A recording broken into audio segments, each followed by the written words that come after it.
काम हो चुका है। अब हम इसको बिस्मिल्लाह करके काफिले को रवाना करते हैं और इंशाल्लाह वहाँ कलेक्ट्रेट में जाकर इसका ज्ञापन इंशाल्लाह हम लोग देंगे। हेलो, मैं आ गया ना यहाँ, हाँ बिल्कुल बिल्कुल आ गया। राजेंद्र जी को बताओ इसमें कई पार्षद भी हैं। एक मिनट रुको, आप साइड में खड़े हो जाओ। एक मिनट साइड में हो, एक नहीं आप नहीं वो गाड़ी आगे चलती रहेगी अपने आराम से।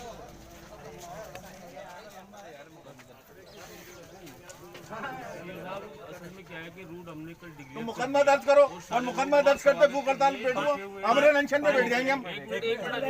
पानी का इंतजाम भी है, लोग पानी के लिए बैठे हैं, लोग सब जगह पानी पॉकेटों में लोग हैं। हमने यहाँ पे ज्यादा गैदरिंग नहीं की, लोग शामिल होते चले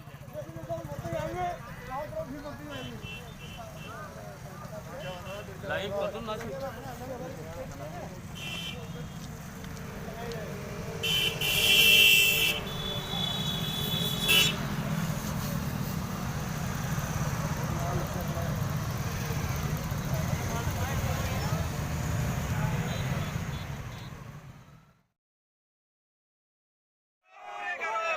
चुनावी मुद्दे पूरे करो,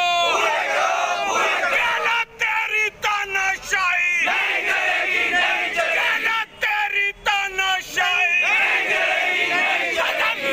पेरा टीचर, मदरसा पेरा टीचर, मदरसा पेरा टीचर। उर्दू के साथ ना इंसाफी नहीं चलेगी, नहीं चलेगी। उर्दू के साथ ना इंसाफी नहीं चलेगी, नहीं चलेगी। उर्दू के साथ ना इंसाफी नहीं चलेगी, नहीं चलेगी। आराम से बात करें,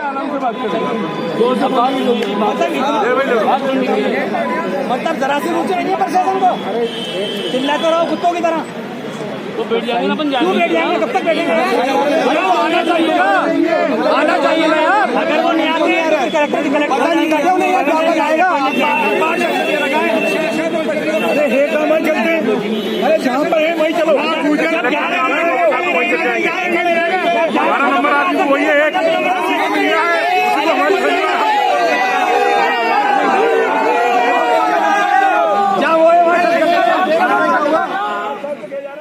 उसके पहले भी ठीक ढंग से नहीं होता था, तो भारत सरकार ने गुजराल कमेटी गठित की थी, जिसकी सिफारिशों के बेस पर राजस्थान सरकार ने भी मंत्रिमंडल की स्थायी समिति में निर्णय लेकर एक दिशा निर्देश पारित किए थे, जो 13/12/2004 के नाम से शुरू है। उसमें यह है कि किसी भी स्कूल में जब बच्चा एडमिशन लेगा तो उसके फॉर्म में उसकी मदर टंग का उल्लेख होगा, एक रजिस्टर बनाया जाएगा जिसमें उन बच्चों का पंजीयन किया जाएगा।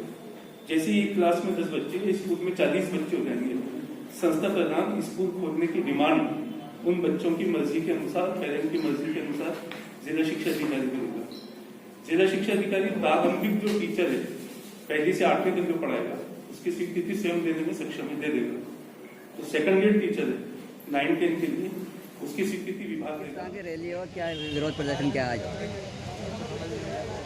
उर्दू को संविधान में संरक्षण दिया हुआ है अल्पसंख्यक भाषा होने की हैसियत से, और उस संरक्षण को बरकरार रखने के लिए जहाँ कहीं भी उसमें कहीं कोई कमी आती है तो उसके लिए राष्ट्रीय अल्प भाषा आयोग बना हुआ है।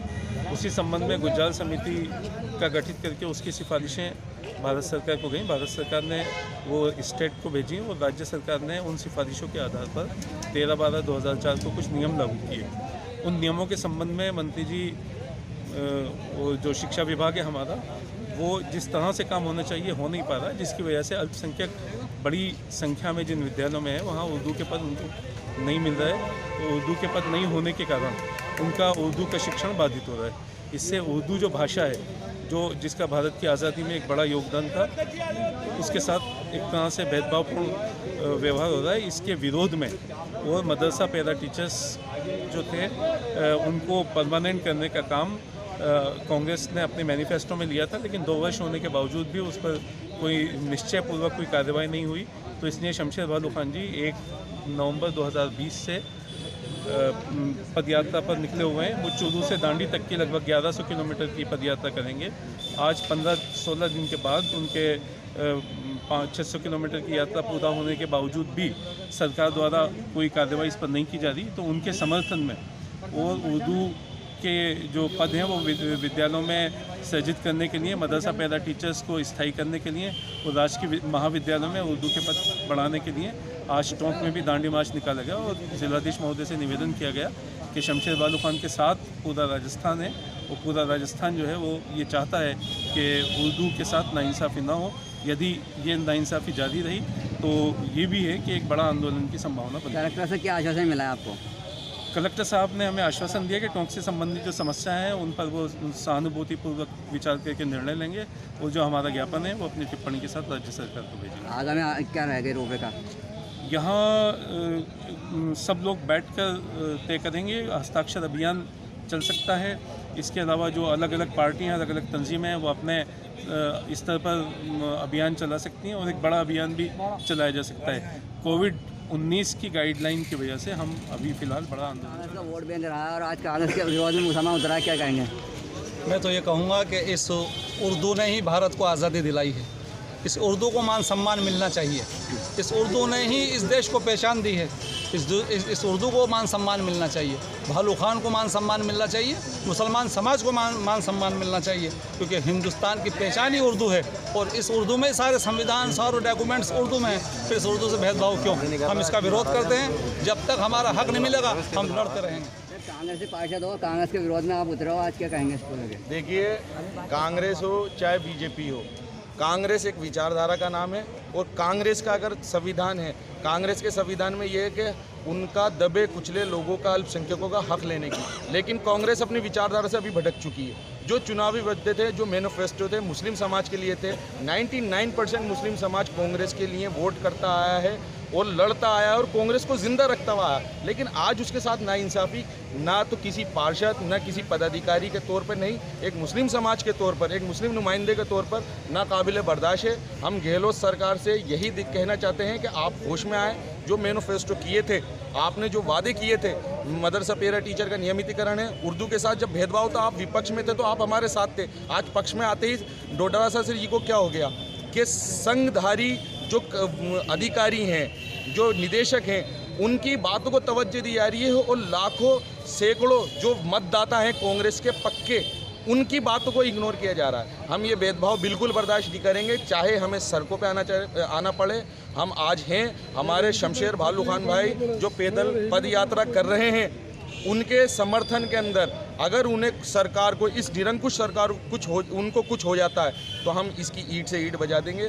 ये हमारी चेतावनी है, मुस्लिम समाज की चेतावनी है और हम बिल्कुल उनके समर्थन के अंदर है। अगर वो अभी तक कोई प्रतिनिधिमंडल उनसे मिला नहीं है, हम यही चाहते हैं कि हमारी मांगें पूरी जाएं। हमारी मांगें कोई गैर नहीं है, हम कोई पटरी उखाड़ ले, हम कोई आरक्षण नहीं मांग रहे, हम कोई अपने समाज का मुख्यमंत्री नहीं मांग रहे, जबकि हम 100 सीटों पे जिताते हैं। हम सिर्फ इतना मांग रहे हैं जो हमारे हक की और जायज़ मांगे वो पूरी करें और हमें दें, बच्चों का पढ़ने का अधिकार दें और मदरसा जो काबिल मदरसा पैरा टीचर हैं उनका नियमितीकरण, उनका मानदेय बढ़ाएं। क्या मुसलमानों के कांग्रेस से मोह भंग हो चुका है? देखिए, मोह भंग नहीं, आप मुसलमान का नाम हक बात है।